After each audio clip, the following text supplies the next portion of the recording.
a participé, notre service de médecine légale a participé avec une petite communication qui parle un peu de l'éthique et l'aspect juridique, qui se base surtout sur le contrat qui se dresse et qui se fait entre malades et médecins, où il y a un grand respect qui doit être fait par rapport au secret médical. Et bien sûr, du côté du patient, il y a la confiance. Il va gagner la confiance du médecin.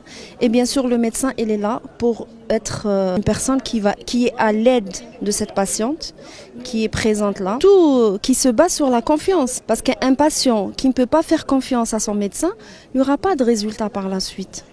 D'accord ? Et comme c'est une maladie qui est un peu sensible concernant une femme, parce qu'il y a une atteinte physique, il y a une atteinte psychique, il y a une atteinte morale bien sûr, et par-dessus tout ça, il y a une atteinte sociologique. Il y a le côté aussi où il y a la maltraitance des femmes, atteintes de cancer du sein.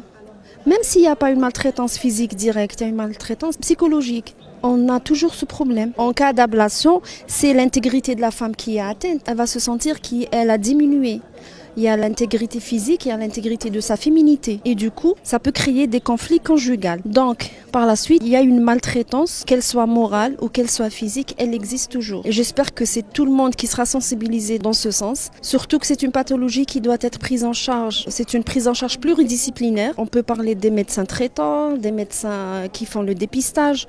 On peut parler des psychologues qui doivent être intégrés aussi. Bien sûr, tout ce qui est état par rapport à la prise en charge, par rapport à plein de trucs. On doit expliquer étape par étape aux malades, à la patiente. Elle doit être informée par rapport à tout pour qu'elle puisse être, c'est-à-dire pour qu'elle puisse participer, à avoir un bon résultat par la suite. Parce qu'une patiente qui est mal informée, on ne va pas aboutir à de bons résultats. C'est ce qu'on appelle le côté éthique de la chose. C'est-à-dire que le médecin, il est là, avant d'entamer n'importe quelle procédure, que ce soit dans le dépistage ou dans la thérapeutique, il doit informer toutes les étapes qui vont suivre pour qu'elle puisse collaborer et pour qu'il y ait une bonne collaboration entre médecin et patient.